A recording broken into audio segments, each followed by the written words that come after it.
Paris से आप सब वापिस आए हैं। आप सबका और आप सबके साथियों का भी मेरे यहाँ हृदय से बहुत बहुत स्वागत है। मैंने जिस उमंग से आपको पेरिस के लिए विदाई दी थी, उतने ही उमंग से मैं आज आपका फिर से स्वागत कर रहा हूं।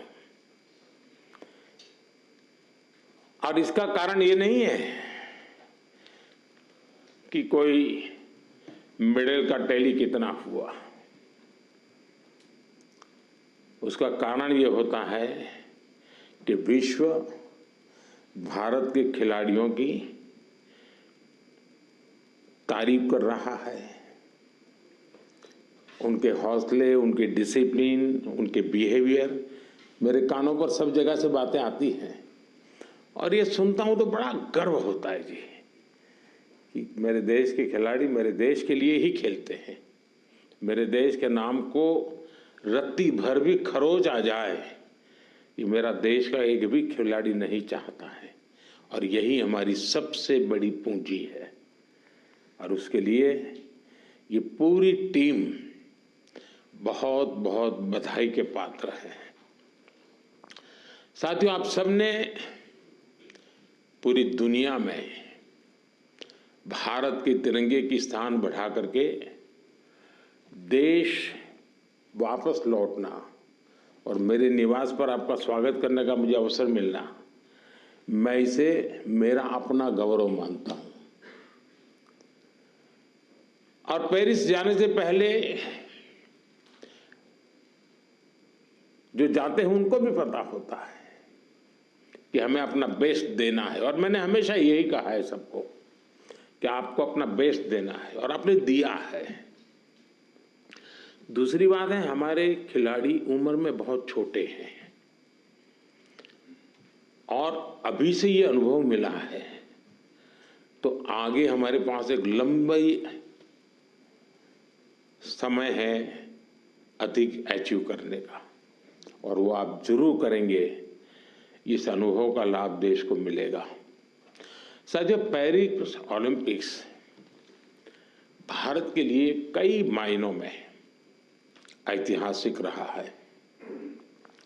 इस ओलंपिक्स में देश के लिए जो रिकॉर्ड्स बने वो देश के कोटि कोटि नौजवानों को प्रेरणा देंगे। आप देखिए, ओलंपिक्स के करीब 125 साल के इतिहास में ये मनु हमारी पहली बेटी ऐसी है जिसने भारतीय खिलाड़ी के रूप में इंडिविजुअल इवेंट में 2 मेडल जीते हैं।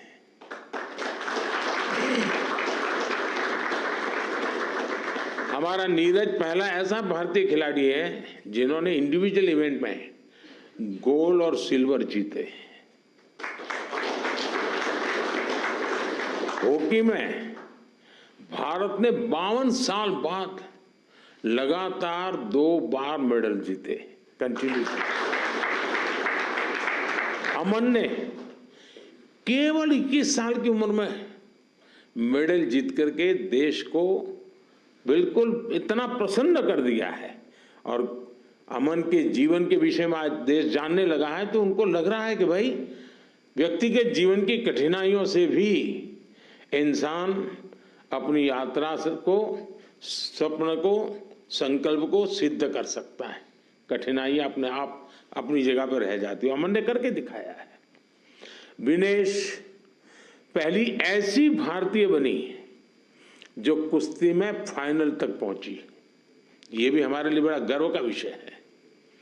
ओलंपिक्स में 7 शूटिंग इवेंट्स में इंडियन शूटर्स फाइनल्स में पहुंचे और ये भी पहली बार हुआ है। इसी तरह तीरंदाजी में धीरज और अंकिता पदक के लिए खेलने वाले पहले भारतीय तीरंदाजी बने और हमारा लक्ष्य सेन, आपके मैच ने तो पूरे देश का जोश बढ़ा दिया है।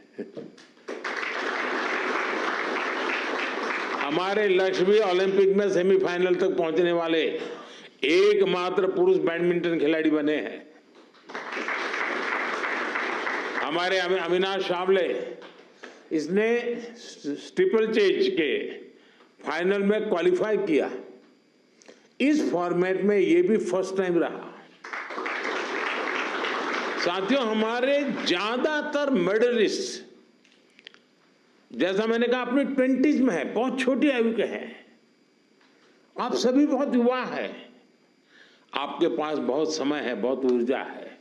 और ये भी सही है कि टोक्यो के और पेरिस के बीच में नॉर्मली 4 साल का समय रहता है, इस बार 3 साल का ही समय था।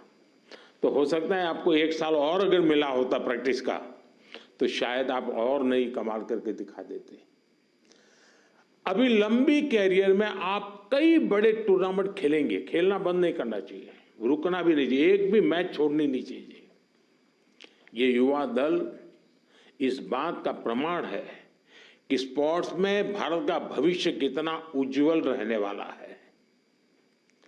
मुझे विश्वास है पेरिस ओलंपिक्स भारतीय स्पोर्ट्स की इस उड़ान के लिए एक लॉन्च पैड साबित होने वाला है। ये टर्निंग पॉइंट है हमारा। उसके बाद विजय ही विजय है दोस्तों, हम रुकने वाले नहीं है। साथियों, आज भारत खबरों से खबरदार रहने के लिए चैनल को सब्सक्राइब करें और प्रेस करें बेल आइकन।